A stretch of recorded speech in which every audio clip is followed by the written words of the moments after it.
어떠한 눈이 떠졌습니까?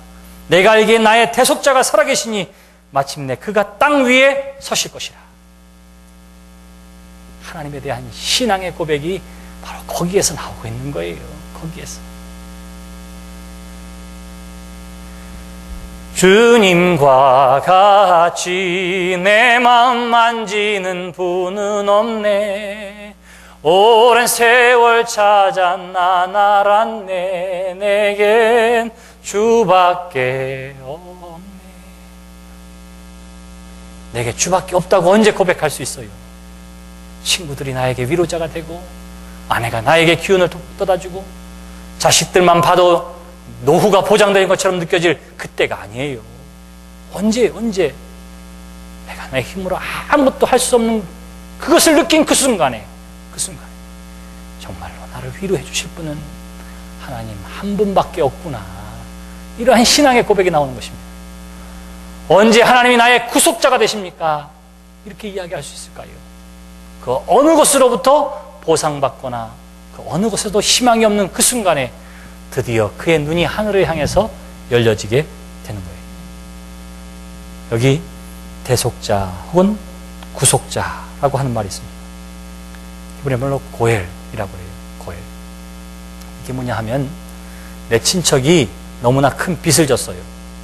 그래서 이 빚을 내가 대신 갚아줘서 빚으로부터 자유하게 되거나, 혹은 이 사람이 노예 생활을 하고 있습니다. 그럼 어떻게 돼요? 그 값을 치러줘야죠.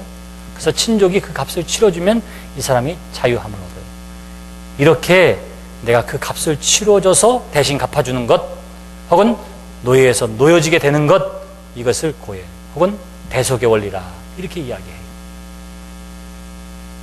하나님이 대속자가 되십니다 하는 것이 뭐예요? 나의 이 값을 누가 치러주세요? 하나님이 치러주신다고 지금 욥이 고백하고 있는 거예요. 어느 순간에 욥이 가장 밑바닥으로 내려간 그 순간에서야 대속자 되신 하나님을 고백하고 있는 것입니다. 핸델의 메시아의 3부를 요한 웨슬레 목사가 거기에다 가사를 붙였어요. 그게 어떠냐면 바로 욥기 19장 25절의 말씀을 가지고 찬양시를 썼습니다. 그게 오늘 우리가 함께 찬양한 170장 찬송이에요. 내 주는 살아계시고 하는 찬송입니다. 우리 1절만 같이 한번 부를까요?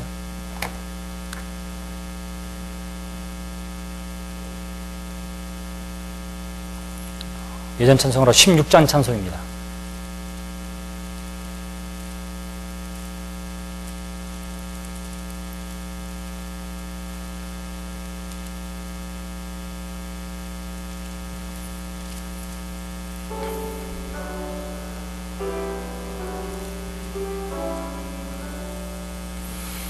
내 주님은 살아계셔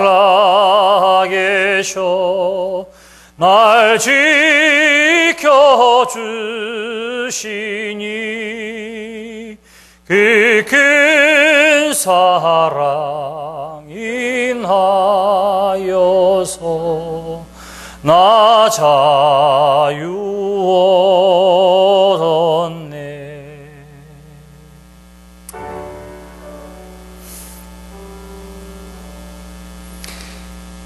내가 알기에 내 대속자가 살아계시니 마침내 그가 땅 위에 서실 것이라 이렇게 고백하고요. 그리고 27절에 보시면 내가 그를 보리니 내 눈으로 그를 보기를 낯선 사람처럼 하지 않을 것이라 내 마음이 초조하구나. 너희가 만일 이르기를 우리가 그를 어떻게 칠까 하며 또 이르기를 이래 뿌리가 그에게 있다 할진대 너희는 칼을 두려워할지니라. 분노는 칼의 형벌을 부르나니 너희가 심판장이 있는 줄을 알게 되리라. 뭐예요? 하나님이 나와 함께 해주시고 그분이 대속자가 되신다. 그분이 나로 하여금 어떻게 하느냐 하면 수월에 있는 나로 하여금 다시 그 하나님 앞에 서게 함을 통해서 다시 말하면 그가 가지고 있는 부활의 신앙을 고백하는 거예요. 지금까지 뭐라고 그랬어요? 이 고난과 아픔의 세월을 어떻게 하면 내가 피해갈 수 있을까? 하나님 할 수만 있다면 나를 죽여서 잠시 하나님의 심판이 유보되어지는 그 수월의 자리에 나를 좀 잠깐 있게 해주세요. 이렇게 고백했던 사람이 욥이었어요. 근데 그 상황에서 내려가서 더 이상 내려갈 수 없는 그 자리에 있을 때에, 그때에서야 비로소 하나님은 나의 대속자가 되십니다. 하나님이 나를 다시 살리셔서 나를 그 앞에 세워주실 것입니다.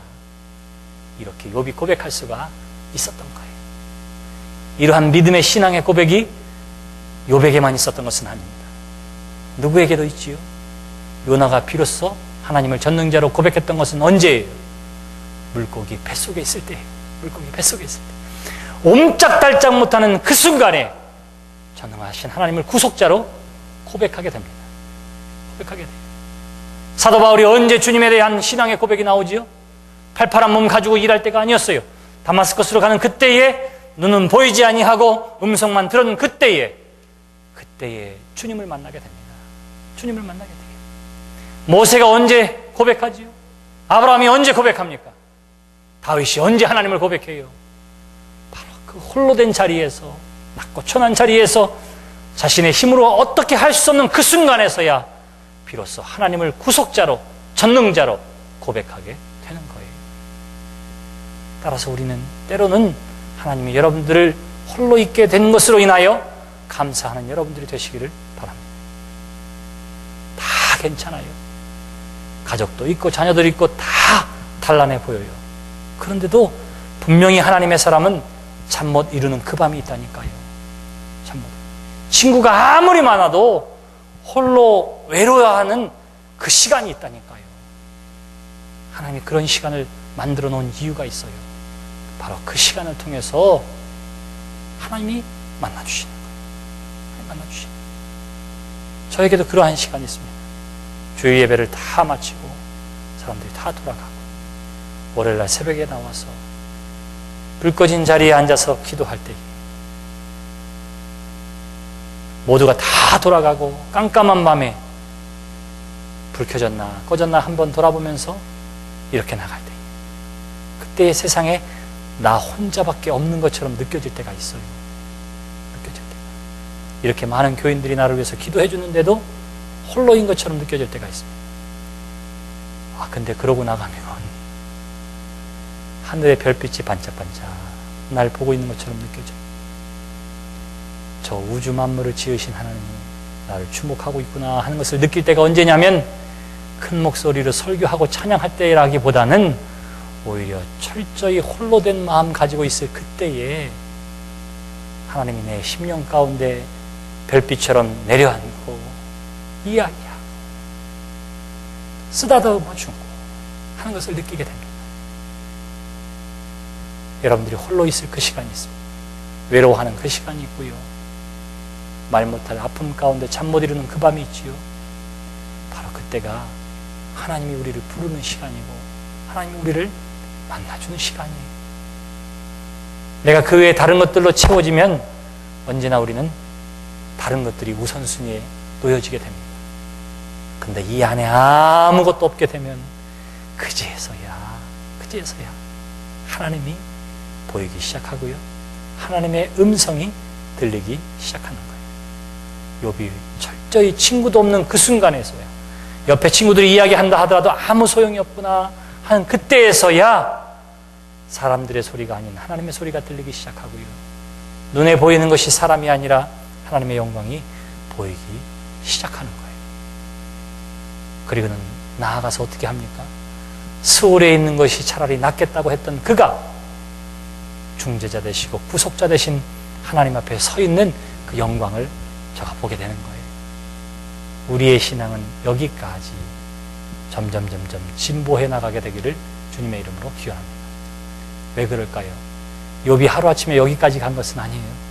왜냐하면 그 하나님에 대해서 고백할 때에 9장 33절에 보시면 하나님을 향해서 뭐라고 해요? 나의 중재자가 되달라고 이렇게 이야기해요. 좀 지나면 어떻게 하죠? 16장에 가면은 나의 증인이 되달라고 이렇게 이야기해요. 하나님을 향해서 하나님이 나의 증인입니다. 이렇게 처음에는 중재자라고 그랬다가 시간이 지나니까 증인이라고 그랬다가, 그리고 오늘 우리가 함께 읽은 본문 말씀에는 뭐라고 그래요? 중재자도 증인도 아니고 제대로 된 신앙 고백을 해요. 당신이 나의 구속자입니다. 하나님만이 나의 구속자가 됩니다. 이렇게 고백하는 거예요.